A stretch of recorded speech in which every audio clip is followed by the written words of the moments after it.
Arqueas. Si tenemos que hay poca información en general sobre este grupo bacteriano debido fundamentalmente a la falta de investigación que en los últimos años ha avanzado bastante por, sobre todo, las posibles aplicaciones biotecnológicas. ¿Sí?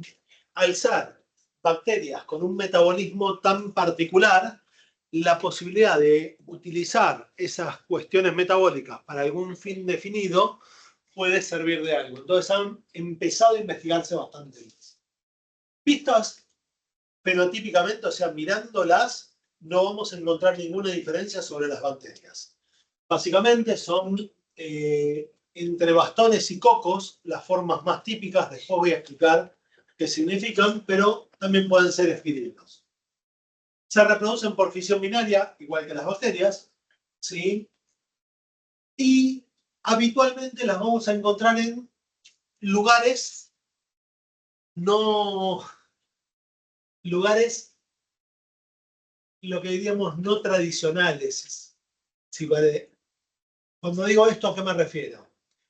Se han encontrado en fosas volcánicas submarinas, lagos hipersalinos, géiseres, lugares que en general están o suponíamos que eran inertes hasta que empezamos a encontrarlas. ¿Sí?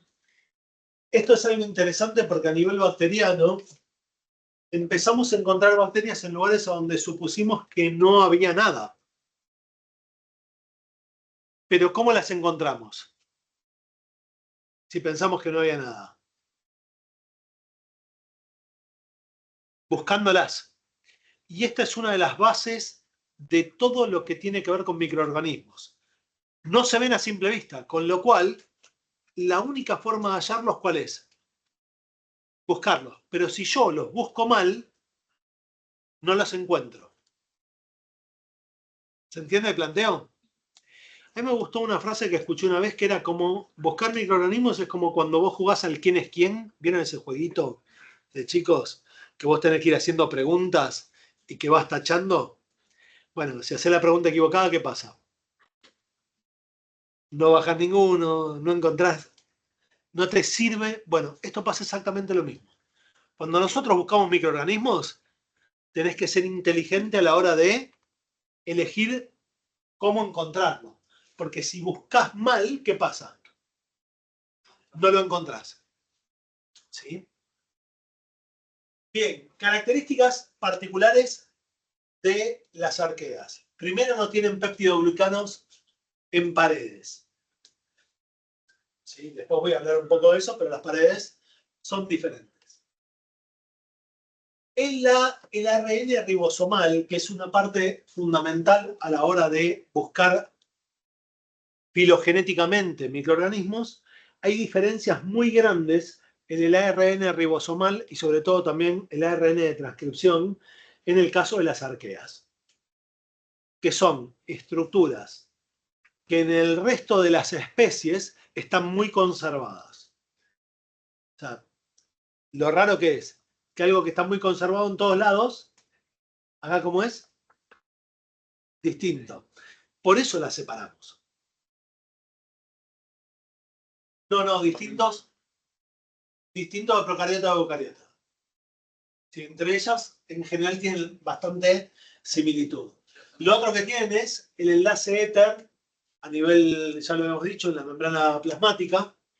Y si tenemos que mirarlos genéticamente, en esta parte de filogenia, son más semejantes a los eucariotas que a los procariotas. Sin embargo, fenotípicamente son procariotas. Pero genéticamente, ¿qué parecen? Se parecen más a los eucariotas. Es como que, ¿y entonces qué son? Ni lo uno ni lo otro. ¿Y dónde los ubicamos? En el medio. ¿Sí? ¿Se entiende la lógica de esto? Entonces, al ser microorganismos de transición, son complicados de explicar. ¿Escucharon la historia de cuando se descubrió el primer ornitorrinco? Un animal muy característico de Australia. ¿Por qué es característico del ornitorrinco? Tiene pico de pato, tiene patas. Si es mamífero, tiene veneno y pone huevo. Es decir, el primer ejemplar que presentaron, pensaron que era un collage, que habían agarrado pato y un par de cosas, se ensamblaron y dijeron, encontró un organismo nuevo. Bueno, las arqueas pasa lo mismo. Tienen cosas de eucariotas y cosas de procariotas. ¿Y qué son? Ni lo uno ni lo otro. Esa es la característica principal que se encuentra. Bien. Se dividieron en reinos, todos los dominios tienen reinos. No es importante esto porque todavía no se ponen de acuerdo. Estas dos pertenecen a este reino, no, todavía está esa discusión y a los fines prácticos para nosotros no tiene mucha importancia porque lo que sí es característico es la parte fenotípica. Y fenotípicamente las dividimos en tres grandes grupos. Halófilas, metanogénicas y termoacidófilas. ¿Por qué se llaman halófilas las halófilas? Porque crecen en ambientes de alta osmolaridad, sobre todo a nivel salino. ¿Sí? Crecen en lugares donde hay mucha sal. ¿Sí? En línea general, la mayoría de los organismos vivos andan cerca de los 300 miliosmoles. Estos microorganismos crecen muy por encima de los 300 miliosmoles. Tengan en cuenta que la presión osmótica te cambia toda la estructura celular. ¿Está claro? Y tienen muy buenas soluciones a nivel biológico para generar una presión interna sin generar la necesidad de aumentar el tamaño celular. Y que esa es la clave de esto. O sea, todas las células pueden, si yo aumento la presión, el problema que tiene es que van a incorporar agua o se van a deshidratar. Depende de dónde queden. Cuando estas células lo que tienen es una concentración salina interna mucho más alta que las células normales. ¿Sí? Metanogénicas. ¿Por qué se llaman metanogénicas las metanogénicas? Producen metano. Son las bacterias productoras de metano a gran escala. ¿Qué consumen para producir metano? Dióxido de carbono es la fuente principal. Hay otras, pero la principal es el dióxido de carbono. Lo que hacen es reducir dióxido de carbono. Medio polémico, así como un concepto. Así como los organismos aerobios reducen oxígeno para obtener energía, las bacterias metanogénicas reducen dióxido de carbono. Ustedes estudiaron que, por ejemplo, para hacer ATP obtenés agua como resultado. El agua sale del oxígeno. O sea, ¿qué le agrega el oxígeno? Hidrógeno. O sea, reduje oxígeno. Conceptualmente, es eso lo que hacemos en ese caso. Estas que reducen dióxido de carbono. Punto importante, hay que obtener hidrógeno de algún lado. No es un dato menor ese. ¿Sí? Bien, las termoacidófilas, ¿qué características tienen? Normalmente crecen en agua a más de 60 grados, pH 1 a 2. Y principalmente tiene que haber bastante concentración de azufre, que normalmente está en forma de sulfatos. ¿En qué transforma los sulfatos? En ácido sulfídrico. O sea, reduce el azufre. Súper raro también. ¿Sí? Bien, Si las comparamos, observen después, esto seguro que en el examen alguna pregunta de este tipo voy a tomar. No de compare, sino más de verdadero o falso, o asígnenle a quién corresponde esta casilla, si a arquea, a eucaria o a bacteria. Veamos las diferencias. Núcleo, eucaria. Núcleo diferenciado. Organelas, eucaria. Bien, pared celular.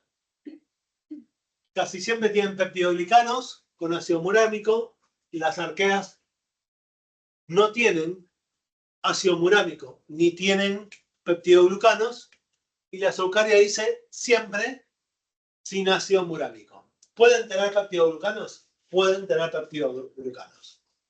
Esto depende mucho de las células. Hay células que tienen un glicocálix enorme, como por ejemplo, no sé, el ovocito, para poner una de las que más tiene, y después tenemos células que prácticamente no tienen. ¿Sí? Sí. Excelente pregunta. Ahora te lo muestro. Es un derivado de la glucosa. ¿Sí? Es un... No, urónico es cuando tiene el carboxilo en el carbono 6. Esto lo que va a tener es, le vamos a cambiar un oxidrilo al azúcar por una amina.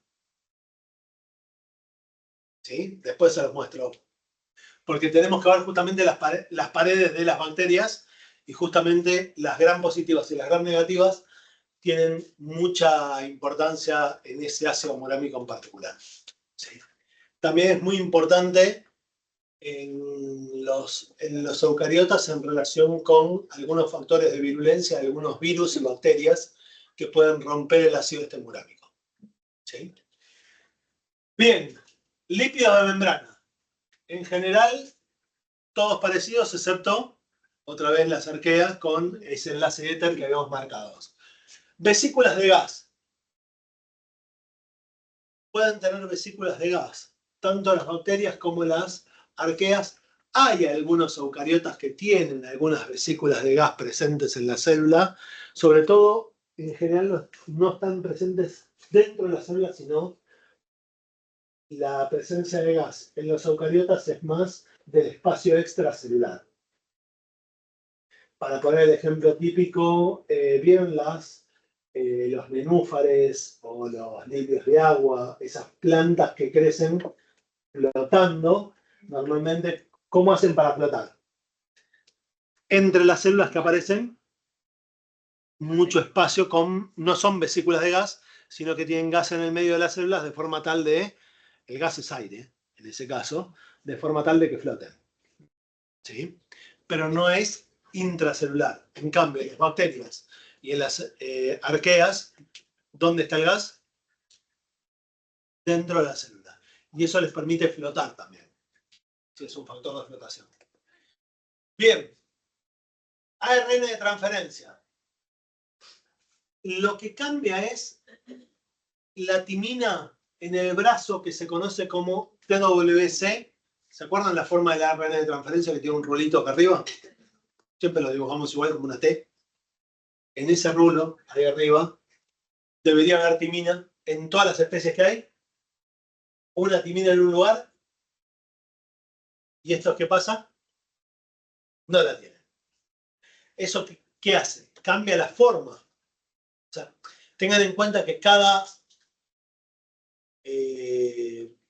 base tiene una estructura química con una...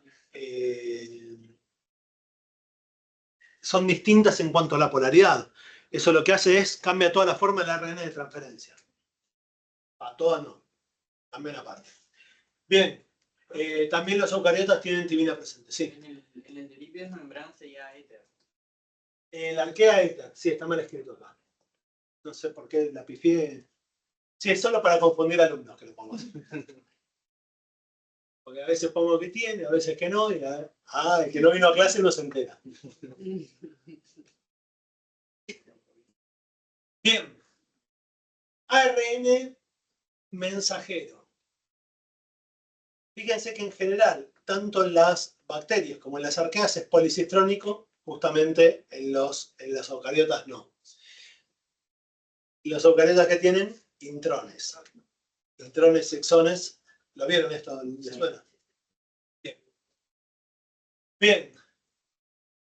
Todo lo que es maduración de corte y empalme también es lo mismo que pasa, presente en las eucariotas y ausente en las otras dos. Ahora, el ARN, características 70S, 70S, 80S. No sé si ven, pero a veces las arqueas se parecen a los eucariotas y a veces las arqueas se parecen a las bacterias y a veces a ninguna de las dos. Por eso las separamos. ¿Sí? Bien. No tienen reacción en las bacterias. No reaccionan con la toxina diftérica, lo que es el factor de elongación 2 del ARN, mientras que sí reaccionan tanto las arqueas como las eucariotas. La toxina diftérica es producida por una bacteria que justamente afecta a la reproducción. En ese sentido. Bien, sensibilidad a dos antibióticos particulares: cloranfenicol y kanamicina. Las bacterias, sensibles. Y las arqueas y los eucarias, insensibles. ¿Por qué? Sí, pero ¿por qué? Sería bueno, pero ninguno de esos dos antibióticos afecta a la pared. Porque justamente los usamos mucho en microbiología. De hecho, el cloranfenicol es excelente. Cuando yo le pongo un medio de cultivo cloranfenicol, no crece ni una bacteria. Es decir, ¿para qué lo pones? Para hacer crecer justamente hongos o levaduras. ¿Por qué? Usted no crece. ¿Se entiende la idea? Bien, van a afectar a los ribosomas. Momento. Vamos para adelante. ¿Pero los ribosomas no son del mismo tamaño? ¿Son del mismo tamaño o no son del mismo tamaño? Sí. Pero... ¿por qué? Una cosa es el tamaño y otra es la forma y la función química. Claramente, tendrán el mismo tamaño, pero ¿qué significa? Que no funcionan igual, que no tienen la misma forma. ¿Está claro esto? Sí. Y por punto importante por lo que dijeron, olvídense de que todos los antibióticos afectan a la pared. Depende del antibiótico, apunta a un lugar distinto a la célula. ¿Sí? Tenemos antibióticos, de hecho hay muchos. ¿Por qué la confusión de los antibióticos van a la pared? Porque la primera base de antibióticos que conocimos, ¿a dónde apuntaban? A la pared. Entonces nos quedamos con la idea, ¿todos van a la pared? No. Bien, ¿qué?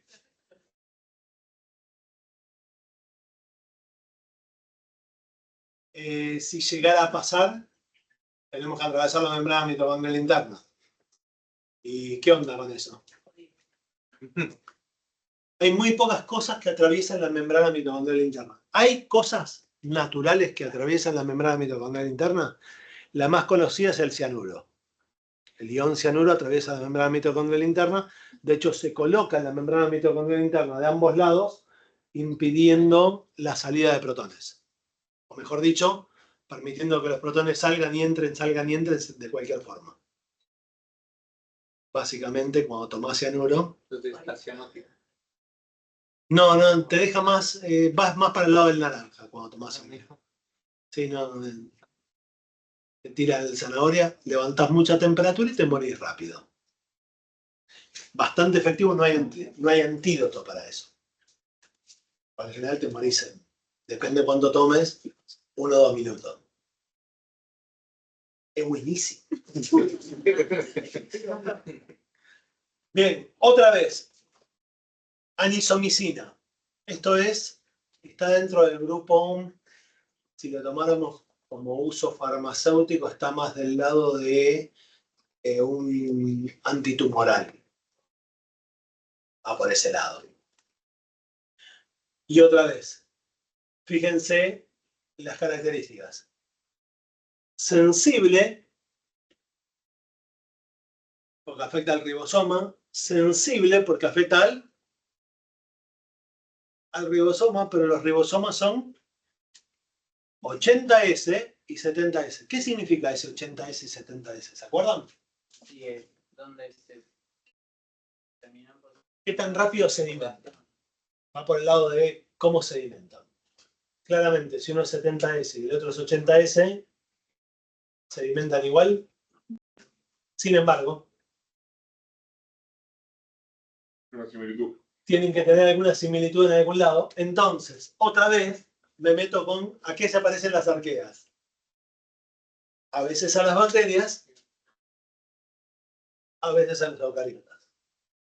Bien. Enzimas de ARN polimerasa. La 1, la 2, la 3 o la 4. Porque hay varias. Bien, ¿qué pasa? ¿Las bacterias cuántas tienen? Una sola.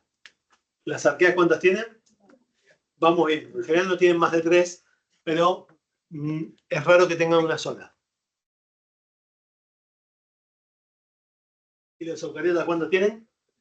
3. Y cumplen diferentes funciones.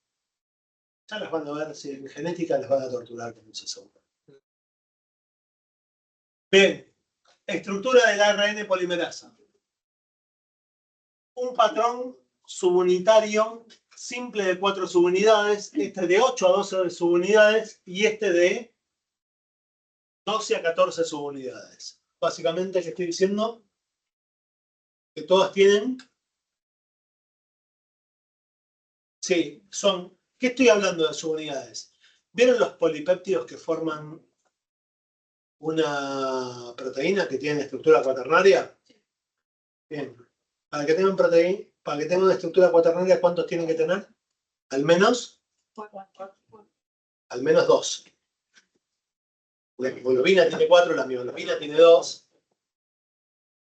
La NAD deshidrogenasa tiene 54. Depende de qué proteína agarremos, tienen muchísimos. Bien. ¿Estas cuántos tienen? 4, 8, 12, 14. Básicamente, ¿qué estoy diciendo? Cada grupo que tiene una estructura diferente de qué cosa? De ARN polimerasa. ¿Y eso qué significa? Que las ARN polimerasas, ¿a qué se dedica una ARN polimerasa? ¿Qué hace? Bien, hace ARN mensajero. ¿Y qué estoy diciendo? Que una estructura súper importante, que es la que te permite la traducción, ¿cómo es? Distinta según el dominio. ¿Claro? Esa es la parte importante, no el numerito. ¿Sí? Bien. La rifampicina, ¿sí? Antitumoral, ataca al ARN polimerasa de las bacterias. ¿Sí? O sea, evita que las bacterias puedan producir ARN, con lo cual no pueden producir proteínas. Eso es lo que se llama un bacteriostático. No la mata, no la deja reproducir. La bacteria sigue viva. Bien. Promotores de polimerasa de tipo 2. Otra vez. Ausentes en las bacterias, presentes en los otros dos. Metabolismo de la ATPasa.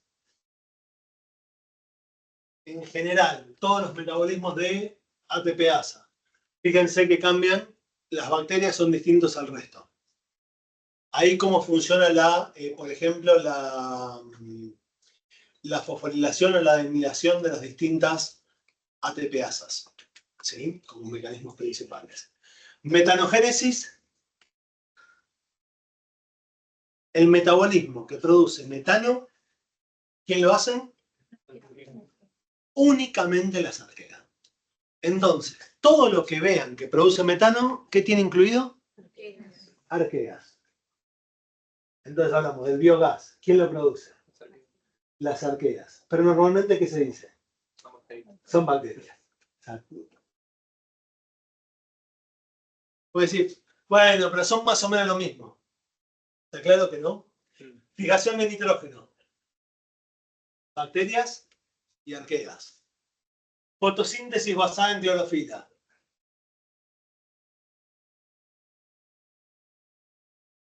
Bacterias. ¿Y quién aparece acá en eucariotas? Plantas. ¿Sí? Únicamente plantas. ¿Y quimiolitotrofia? Excelente pregunta. ¿Qué es la quimiolitotrofia? ¿Qué palabras dice? Tenés razón, está bien, porque lito viene de mineral. Pero acá adelante que tiene un quimio. Acá lo que está diciendo es, ¿de dónde sacan la energía y qué utilizan para, como último dador de electrones, para respirar? Los eucariotas en general utilizan oxígeno. Pero acá lo que te está diciendo es que hay bacterias y arqueas que utilizan minerales. Como por ejemplo, hierro.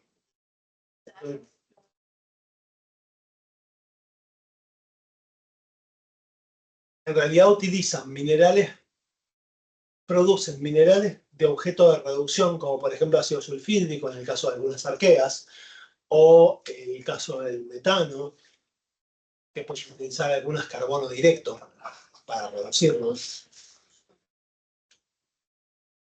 Producen metano, pero consumen azufre o carbono. Entonces, el término, después lo vamos a ver bien en toda la parte de metabolismo, pero también puede ser hierro en esa estructura de quimiolitotrofia. ¿Sí? Lo cual a mí siempre me llamó la atención esto de que una bacteria respire hierro. Como que, ¿qué hace? Aspira un clavo. ¿No? Pues interesante para la industria, ¿no? Hay mucha investigación sobre eso. Todavía que yo sepa no he visto ninguna aplicación directa porque fundamentalmente lo que hace es transformar el hierro 2 en hierro 3. Con lo cual no hay mucho... Por la que produce metano. Claro, esas sí tienen mucho más uso. Es más, las bacterias son más conocidas las que producen, las que utilizan hierro con metabolismo. Bien, bacterias. Bueno, esto, características. Punto importante. Cuando leemos esta frase, adaptadas a vivir en una amplia diversidad de ambientes. Hay especies fotosintéticas, quimiosintéticas, heterótrofas, saprófitas, simbióticas, parasitarias. Pareciera que estamos diciendo que una bacteria hace todo eso. Y acá la parte más importante es que las bacterias en su conjunto hacen esto. Pero la bacteria que es autótrofa no es quimiosintética. La bacteria que es saprófita no es parásita. Si las bacterias en su totalidad tienen un montón de metabolismos, cada bacteria en particular tiene algunos de ese montón de metabolismos. No es que tienen todos. Porque si no pareciera que las bacterias son re superpoderosas, y en realidad es el conjunto bacteriano lo que logra ese efecto. ¿Sí? Bien, empecemos con algo de formas. Cocos. ¿Se ven ahí los cocos? Sí. Distintas fotos de cocos. Bien. Así se ven en el microscopio. Vos decís, che, pero ¿son todos iguales? Recuerden que estas son fotos de libro. ¿Qué quiero decir? Cuando las ves en el microscopio de verdad, pocas veces salen así de prolijas. Entonces, te puede aparecer un cúmulo acá de esto, pero no significa que sean estafilococos. Siguen siendo extractos. ¿Sí? Insisto, con la foto del libro siempre se ve esto así, los micrococos así en forma esta. Nunca se ven así. Bien, si tuviéramos la forma coco simple, diplococo encapsulado, estafilococo, que tiene la forma de... Voy hacia atrás. Miren los racimos. ¿Se ven? O sea, ¿está claro lo que quiero decir? Expectativa, realidad. Bien, zarcinas son difíciles de ver. Esto hay que jugar mucho con el micrométrico para verlas, porque la zarcina tiene 3 dimensiones. Entonces tenemos que ver hacia arriba y hacia abajo del preparado. Y la tétrada, la diferencia que tiene es justamente que no tiene 3 dimensiones. ¿Sí? Bien, bacilos. Qué fea foto esta que está aquí arriba. Acá se ve mejor. ¿Sí? 2 estructuras de bacilos. ¿No ven que acá están acumulados de cualquier forma y acá tienden a formar una estructura de estreptobacilo? ¿Sí? Bien. Hay algunos bacilos que son cortitos, entonces los llamamos cocobacilo. ¿Sí? El bacilo típico, diplobacilo, estreptobacilo y palizada. Fíjense la diferencia entre la palizada y el estreptobacilo. ¿Qué dirían? ¿Por qué? ¿Sí? Pero ¿por qué en paralelo? ¿Alguien los alineó? Pónganse en fila todo paradito y tomen distancia. No. No. Sí, pero no es... Yo pregunté por qué. La forma de reproducción.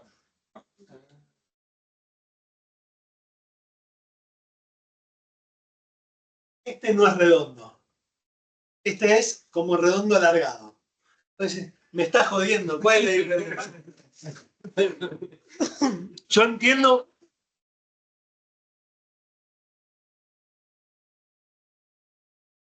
Estos son diplococos, están juntos de a 2 si los ves. Lo que pasa, no, si los ves de cerca estos, tienen más forma de redondito. De hecho, los estreptococos son característicos por ser muy esféricos. Pero los tenés que ir mirando. El problema que tienen es que también son muy chiquitos. Entonces, depende del microscopio que tengas, es como que cuanto mejor sea la calidad del microscopio, más claridad tenés en esto. Sí, pero más importante, yo les soy... Si van a trabajar en microbiología y tienen que invertir, vale la pena gastar en un microscopio de buena calidad de lentes. La iluminación está buena, lo que no se puede reemplazar es la óptica. Una óptica buena te soluciona todo. ¿Sí? Se los puedo contar también con los celulares. Si compran celulares con cámaras, en general casi todos tienen cámaras bastante parecidas. ¿Cuántos celulares tienen cámaras de marca? Cuando digo de marca, quiero un celular con cámara Leica, por ejemplo. Hay. Cuando quieran me lo regalan. ¿Sí? Bien, último bacilo raro. Que muchos ni siquiera lo ponen como bacilo de vidrio. ¿Sí? ¿Qué diferencia tiene? Ovalado. La diferencia es un bacilo curvo. Entonces, ¿pero qué tan curvo? Otra vez entramos en una discusión que es sumamente difícil. Bien, ¿qué forma ven acá?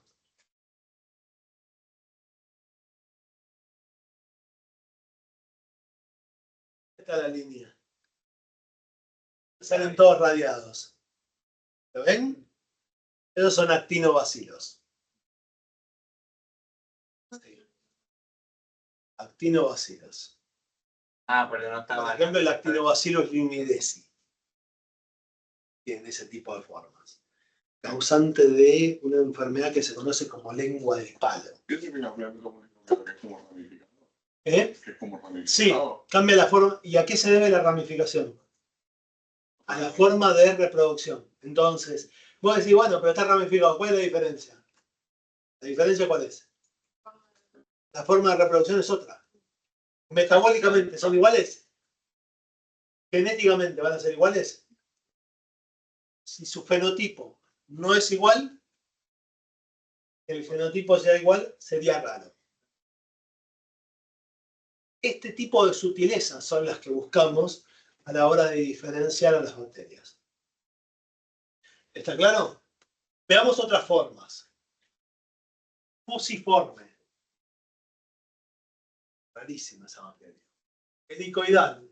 Se conoce solo un género que es el Helicobacter pylori, causante de gastritis. Espiroqueta, bastante conocida, varias enfermedades de transmisión sexual, espirilos y filamentosas. ¿Sí? Bien, fíjense, acá aparece una diferencia que es las ven de rosa y de violeta.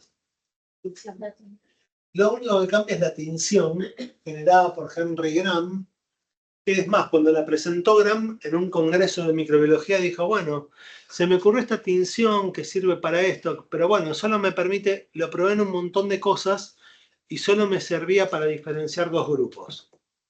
Uno que me daba un color y el otro que me daba otro. No tenía causa para explicar por qué. Después descubrimos que esto se debe a las características de la pared. Y como vimos antes, los primeros antibióticos que reconocimos atacaban, con lo cual me permitía diferenciar los antibióticos que sirven para una de los antibióticos que sirven para la otra. Ni más ni menos que esta tinción te determinaba el tratamiento. Entonces, lo que parecía, como otra vez, una cosa que vos decís, de hecho la presentación que hacen lo hace como muy, digo, logré esto. Ahora, clínicamente esto fue un golazo porque ¿qué tan bueno es? ¿Cuándo Graham presentó esto? ¿En qué año? No me acuerdo la fecha exacta. 1882. ¿Qué estoy diciendo? Hace más de 140 años que hacemos lo mismo. ¿Se entiende? Que es una solución tan simple, pero tan útil que todavía la seguimos utilizando. ¿Sí? Bien, ¿se notan las diferencias? Y acá aparecen otras bacterias como formas raras. Miren esta. ¿Qué es? Un bacilo, un coco. Es un bacilo deforme. De hecho, miren, este tiene dos cabezas y el otro cuando tiene una sola. ¿Sí? Bien, ¿todas las bacterias se tiñen con Gram? No. Hay bacterias que se tiñen poco con Gram y en general te van a dar un Gram negativo. ¿Sí? Bien, acá ven una lógica de tamaño. Lo de arriba es un glóbulo rojo, estándar. Y lo siguiente que ven es una Escherichia coli, bacilo. Y lo siguiente que ven es una Rickettsia, una bacteria sin palet. Muy conocida, muy de moda últimamente, hay mucha gente famosa con esta bacteria arriba.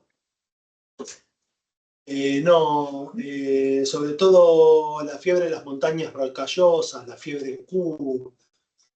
Hay varios que se han contagiado de esto, causado por la picadura de una garrapata.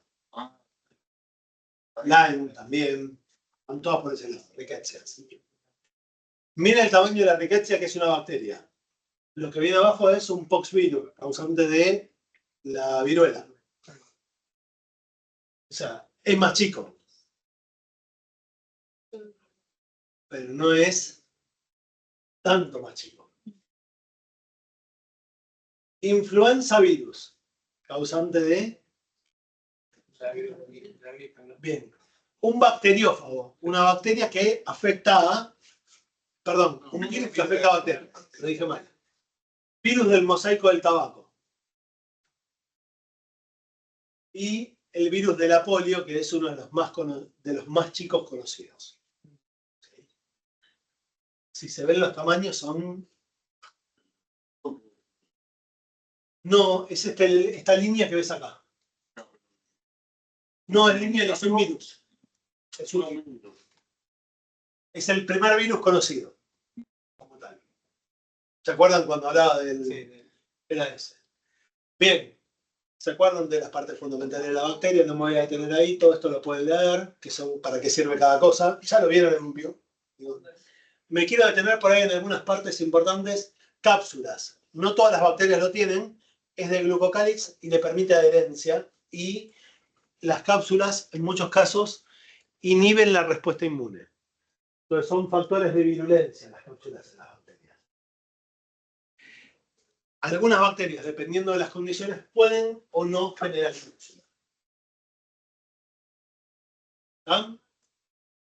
Y siempre que la tienen es una cepa más virulenta. ¿Sí?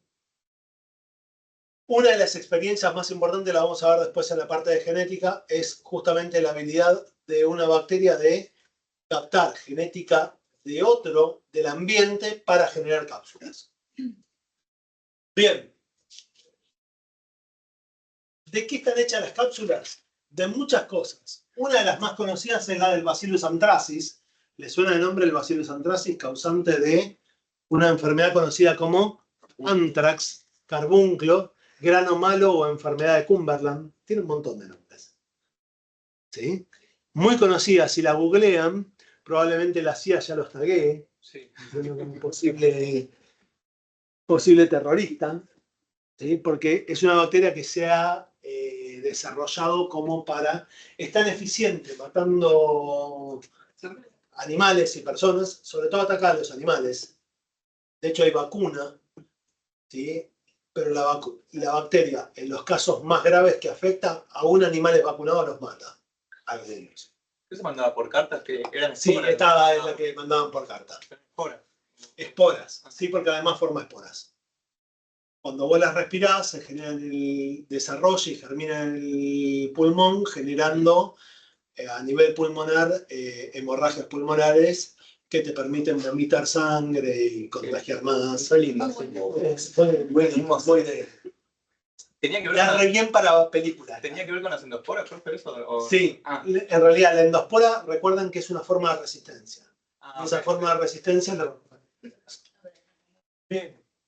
Además, las cápsulas evitan la fagocitosis por parte de las defensas, evitan que sean atacadas por virus y evitan la deshidratación. O sea, la cápsula le da su poder. Bien. Pared celular. Clave de la pared. Número 1. No todas las bacterias tienen cápsula. Perdón, no todas las bacterias tienen pared. Las más conocidas, sin pared, entran los micoplasmas. Un grupo de bacterias, después me voy a dedicar a explicarles un poco de qué se tratan. Son patógenos, hay patógenos para el ser humano y sobre todo también para animales. ¿Sí? Las arqueas no tienen pared, con lo cual, si queremos teñir la pared de las arqueas, ¿qué vamos a ver? Nada. ¿Por qué? Porque no tienen pared, no se tiñen. Bien. En muchas bacterias, sobre todo en las gram negativas, la pared es la causa de la patogenia, es lo que causa la enfermedad. Y para eso la pared se tiene que romper. ¿Y cuándo se rompe la pared? Por causas naturales o porque nosotros la dejamos con un antibiótico. Lo cual es muy interesante, porque ¿qué pasa si tenés una infección de bacterias donde la toxina está en la pared y vos le das un antibiótico para liberar todas las paredes y todas las toxinas? No está bueno. Vale la pena saber diagnosticar qué bacteria tenemos ahí. ¿Claro? Dentro de las bacterias que están en general más la parte de la patogenia, recuérdenlo asociado a gram negativas. ¿Sí? Bien. Gram positiva, gram negativa. La gram positiva se caracteriza por ser una pared más simple y más gruesa, más grande. ¿Sí? Muy homogénea. Formada por mureína, que es un peptidoglucano. Mientras que la gram negativa, ¿cómo es? Más fina la pared, pero mucho más compleja, tiene más partes. Y dentro de esas partes tiene diferente composición. ¿Sí? Bien, se ve acá gram positiva, gram negativa. Están comparadas a escala, pero fíjense que lo que acá es todo esto, pared, acá es esto. tienen todo lo que es la pared está conformado por la membrana celular, la pared, pero por fuera la pared tiene otra bicapa lipídica. Con lo cual algunos hablan de doble membrana. En realidad, la pared está formada por la pared propiamente dicha más una membrana externa. Y en el medio hay un espacio intermembrana que es importante. ¿Está? ¿Se ve acá el espacio? Ese espacio metabólicamente es importante. Cosa que acá prácticamente ese espacio es mucho más pequeño y no tiene prácticamente función. ¿Sí? Bien. Vista de otra forma. Gran positiva, gran negativa. La gran positiva que tiene una pared grande, ancha. Y lo otro que aparece en las membranas gran positivas es este ácido licoteicoico. Importante para su identificación. Fíjense que acá no hay ácido lipoteicoico en las gran negativas. ¿Pero qué hay? ¿Hay lípidos? Sí, ¿ven este lipopolisacárido que está acá? Sí. Largo que sale. Bien. Dentro de ese lipopolisacárido hay una parte de ese lipopolisacárido que es la parte que se conoce como lipopolisacárido A, que es la toxina de esa bacteria. ¿Está claro? Bien, se ve el grado de complicación o de formas. Y lo otro que aparece acá, ¿ven esta estructura de periplasma? Sí. ¿Y acá? Esto es re importante por las funciones que cumple después. A nivel metabólico, ahí pasan cosas. Bien. Che, creo que le puse medio algo de importancia a la pared, ¿no? Gran positiva, gran negativa. Otra vez lo mismo, acá aparece otra estructura importante. Gran positiva, observen esto. ¿Qué aparece acá? Una invaginación de la membrana. Se llama mesosoma, es muy importante. ¿Sí? Bien, lo otro que vemos habitualmente, más en las gram negativas que en las gram positivas. Las gram negativas tienen pilis. Las gram positivas habitualmente no las tienen. Las dos pueden tener flagelos, las dos tienen ribosomas, las dos tienen el resto más o menos parecido. Qué buena pregunta, ahora lo vemos. Bien. Sí. Mesosoma. El mesosoma es una invaginación de la membrana que ahí cumple funciones metabólicas aparte. Fíjate la forma que tiene el mesosoma, que parece que forma como casi una organela. Por ejemplo, ¿vieron lo que era la fosforilación oxidativa? ¿Se acuerdan que había un pasaje de protones de un lado a otro?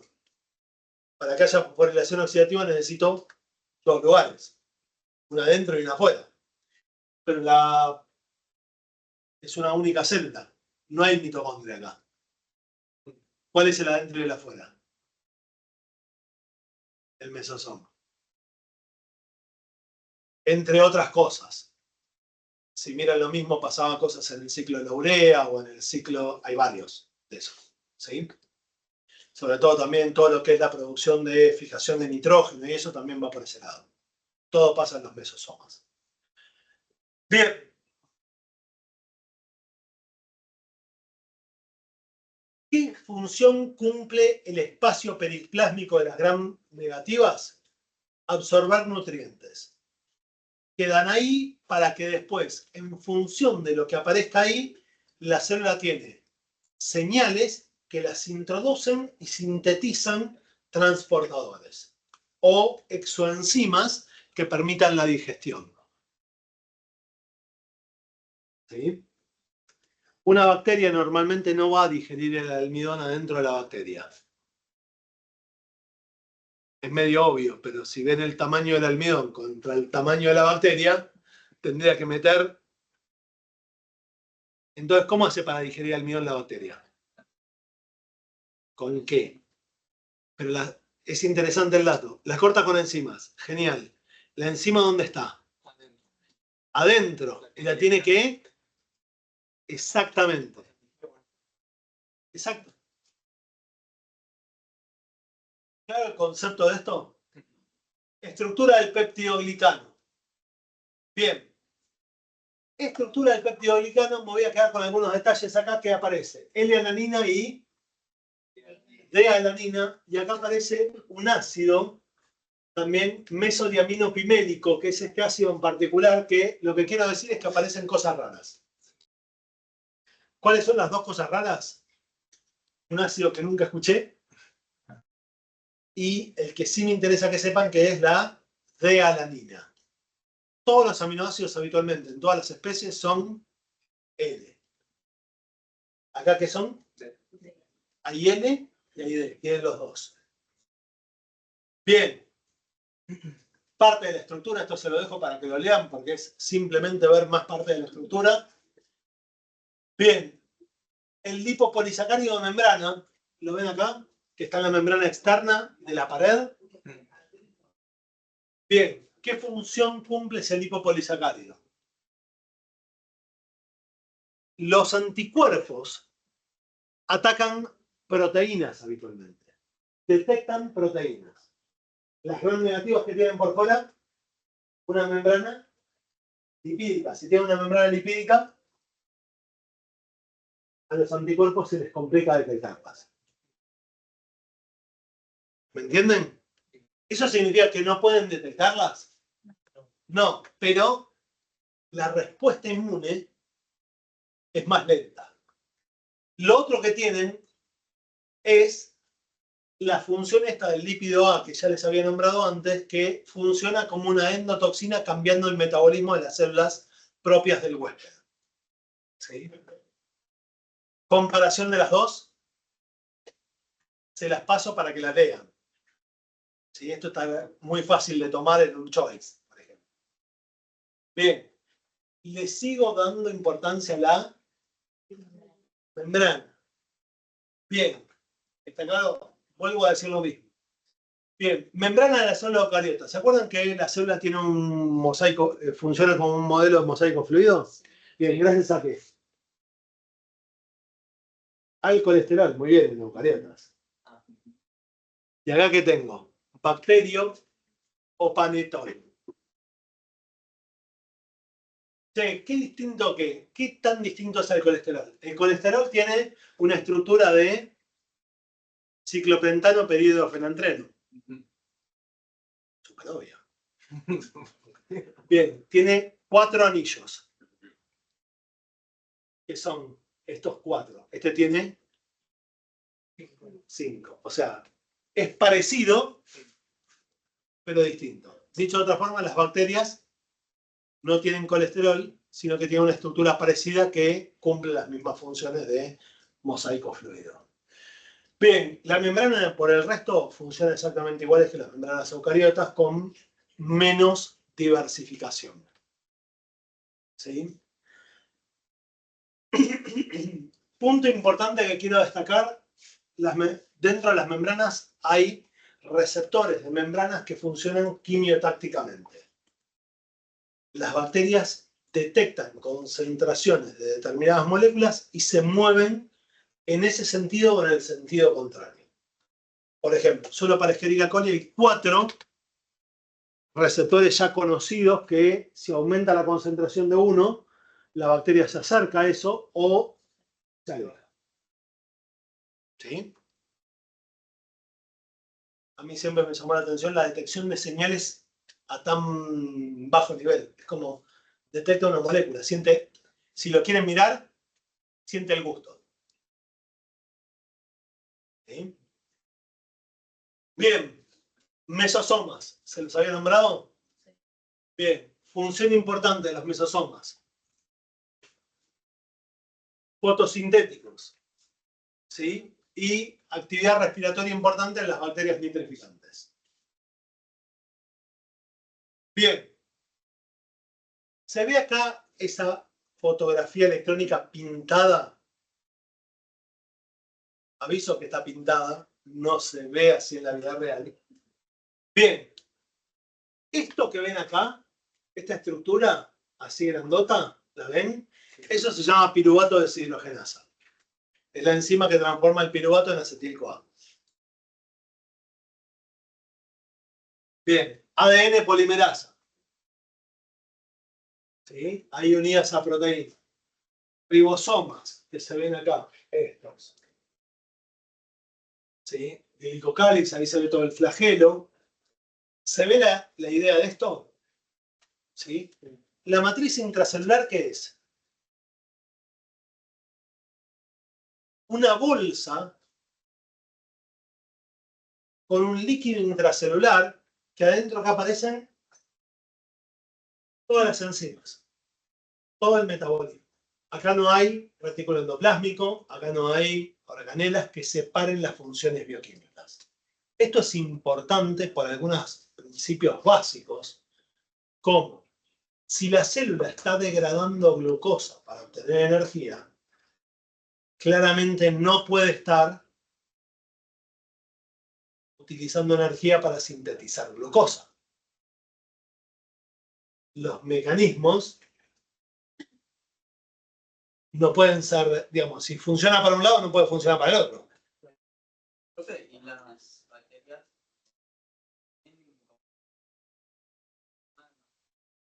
Sí. Sí, habitualmente pueden almacenar algunas glucógeno, otras almacenan polihidroxibutirato, que es un mecanismo producido, el hidroxibutirato es un mecanismo producido por la unión de dos acetil-CoA. Ahí se forma un acetoacetil o un acetoacetato, que si reducís uno te queda beta-hidroxibutirato. Eso después se unen y forman un polihidroxibutirato. ¿Sí? También algunas producen, las menos, lípidos de almacenamiento. La gran mayoría van o por glucógeno o por polihidroxibutirato. ¿Sí? Bien, esto se los dejo para que lo lean porque no tiene mucho para plásmidos. Es un cromosoma extra cromosómico. Es un pedacito de ADN que cumple muchas funciones en la resistencia y las características de la bacteria. Lo vamos a volver a ver y le voy a dar mucha bola a esto cuando veamos la parte de genética bacteriana. ¿Qué son los plásmidos? ADN extracromosómico. Muy importante por la resistencia a los antibióticos, por ejemplo. Bien, ¿se ve acá la forma del ribosoma? Bien, ¿por qué hay distintos colores? Son distintas fracciones dentro del ribosoma. Está claro, está formado por dos estructuras principales, que son las 70S, se dividen en 50 y 30S, y de la 30S, que es esta estructura que vemos acá, vemos esta fracción que es súper importante para bioinformática en particular, que es la 16S. La secuencia del ribosoma 16S está muy conservada en todas las especies y varía muy poco y siempre varía entre especies. Lo cual nos ha permitido, cuando se descubrió esto, que fue a fines de la década del 80, en secuenciar el ARN 16S y ver la similitud filogenética entre grupos bacterianos. Y ahí descubrimos que bacterias que consideramos que estaban muy hermanadas, en realidad no tenían nada que ver, y bacterias que considerábamos muy diferentes, estaban muy hermanadas. Y eso nos obligó a cambiarle el nombre a un montón de bacterias. Lo cual lo odié profundamente, porque tuve que... Se llamaba distinto y ahora la llamaba así. ¿Qué pasa? Bien, ¿se ve ahí la cuestión? Ahí tienen más para saber. Ahí pueden clicar y verlo. ARN ribosómico con cada una de sus fracciones en función de las características del ARN, con cada una de las variaciones para una esquelética códica. Bien. Externo a la pared, ¿qué aparece? Cápsula de la cual ya hablé, ¿se acuerdan? Factor de virulencia. ¿Qué me queda? Pili, fimbre y flagelo. El flagelo me lo voy a saltear, ¿por qué? ¿Para qué sirve? Para desplazar. ¿Todos saben que los flagelos sirven para desplazarse? Bueno, no hacen nada más que eso. Bien. ¿Todas las bacterias tienen pili, flagelo, fimbria, cápsula? Bien. Flagelos, ya dije que me lo iba a saltear. ¿Ven que hay diferentes formas de ubicarse los flagelos? Las formas son importantes, las tomo en el examen seguro. ¿Ven ahí la distinta forma de flagelo para una gram positiva y una gram negativa? Porque quise dejar bien en claro que la pared de la gram positiva era distinta a la de la gram negativa. Sí. Acá aparece pilis y fimbrias como si fueran lo mismo. Y en realidad son dos cosas que no tienen nada que ver. Bien, se ve acá esta célula que tiene fimbrias. Y se ve que también tiene pili. Miren el pili. ¿Tiene la misma forma que las fimbrias? No. ¿Tiene la misma cantidad? ¿Cuál es más grande? Pili. El pili. ¿Cuál es más grueso? Pili. ¿Y cuál permite el ingreso de material intracelular? El pili. ¿Qué hace el pili? Se estira, se une a las dos bacterias compartiendo el material intracelular y fundamentalmente duplica los plásmidos y permite el paso, generando que una bacteria que no tenía un determinado comportamiento fenotípico pase a tenerlo. Vamos a ver esto en detalle a nivel genético después.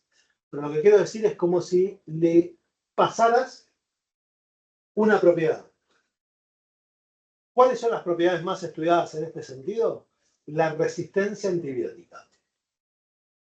¿Está claro? Cuando veamos genética lo vemos en detalle. Acá, ¿qué tienen que saber? ¿Qué es un pili? Sería, el concepto es una transmisión genética entre bacterias. ¿Está? Mientras que las fimbrias solo cumplen una adhesión a distintas superficies. ¿Está claro?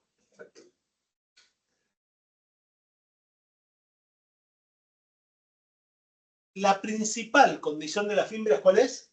La unión a tejidos. Tengan en cuenta que para que una bacteria dañe una determinada célula, habitualmente se tiene que unir a la célula. Y para unirse, si tiene cápsula y si tiene pilis, se une más fácil. ¿Está claro? Si tiene una sola cosa, se une. Si tiene las dos, ¿Cápsula o fimbrias. Cápsula y fimbrias. Exacto. Repito porque lo dije mal. ¿Queda grabado que lo dije mal? Vamos a ver. Bien, el pili. ¿Cuántos hay por bacteria? Pocos, en general, uno solo. Función que tiene que es transmisión sexual. ¿Sí? Transmite un material extracromosómico. ¿Sí? De una bacteria a otra compartiendo características. Importante la resistencia bacteriana. Terminé con el pili y paso a las fimbrias. ¿Fimbrias cuántas hay? Muchas, son más pequeñas, más finitas y participan en la adherencia a las células, a otras células, ya sea de la misma especie, de la misma bacteria o de un tejido externo. Tengan en cuenta que para que una bacteria lesione, ingrese y rompa una célula, por ejemplo intestinal, primero tiene que hacer una adhesión. Inclusive, el solo hecho de adherirse puede generar que la superficie de la célula ya no cumpla la función. ¿Está? ¿Se entendió? Por eso dije que las fimbrias, si las queremos comparar con algo, más allá de que de forma pueden ser parecidas al pili hay uno solo, fimbrias ¿cuántas hay? Muchas, el pili es más largo, las fimbrias son más cortas. Ahora, las funciones, si yo tengo que decir, las fimbrias son parecidas en función a la cápsula, participan de adherencia. ¿Sí? Sí. Si no tiene pili, no puede transmitir plásmidos. Pero reproducirse se puede reproducir de cualquier forma. Tengan en cuenta que el cromosoma es el rojo acá.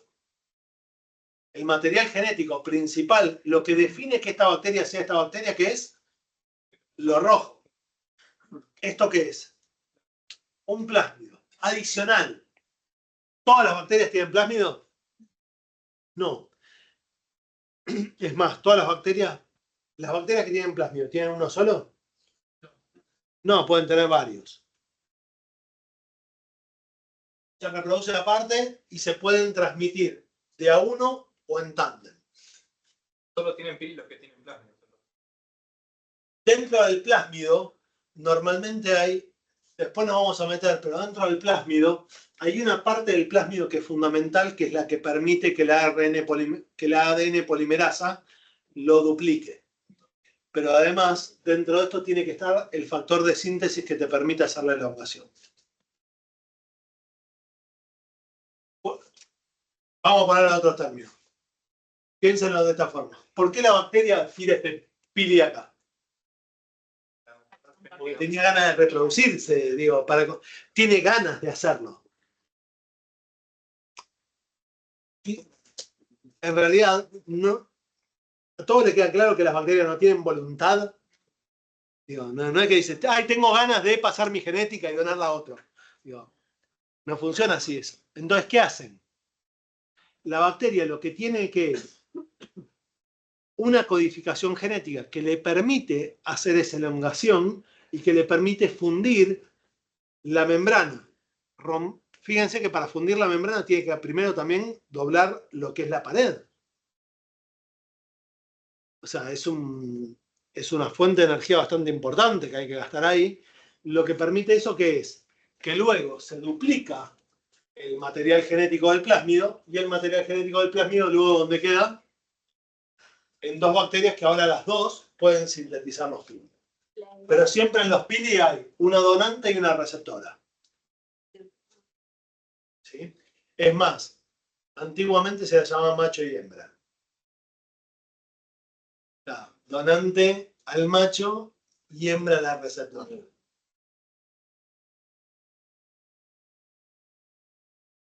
Las bacterias no funcionan así. Bien. ¿Se acuerdan que hablamos de los gránulos de inclusión? Estos gránulos de inclusión que son, normalmente, ven acá esto.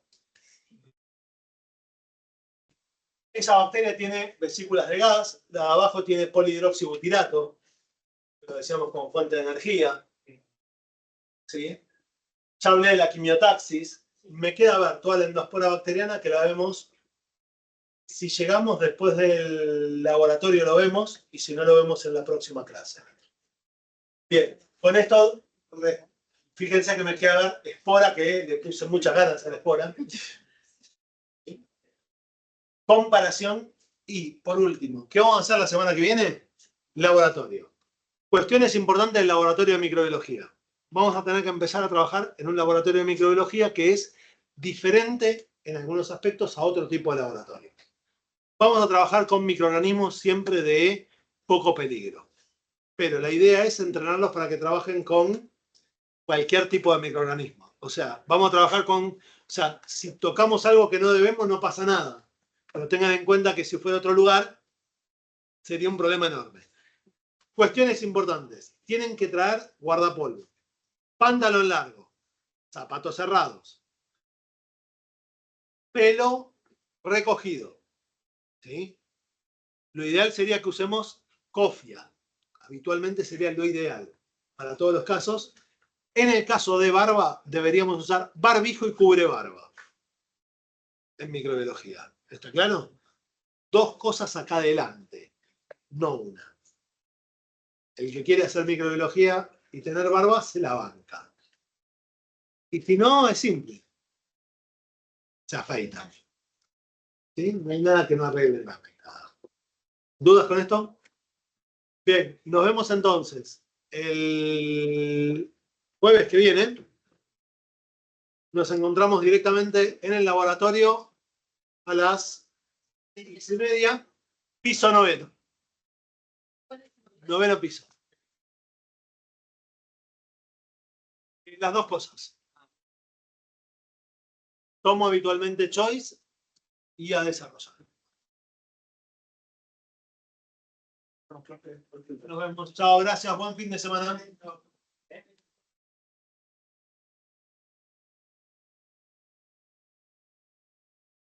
Buena pregunta, sí.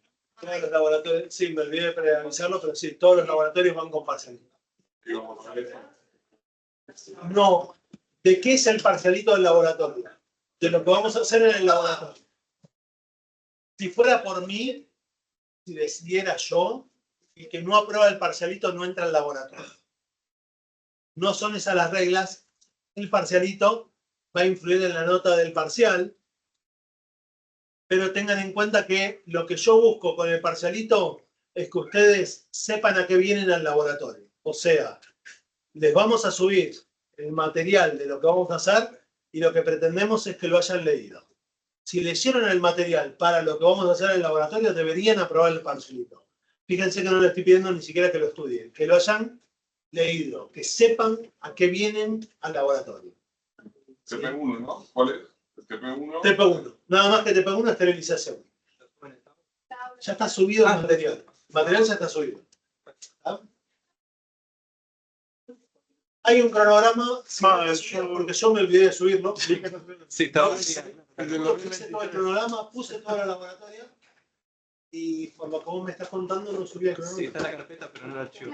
Claro, y ahí Eso es para confundir al alumno. Como el ESPER.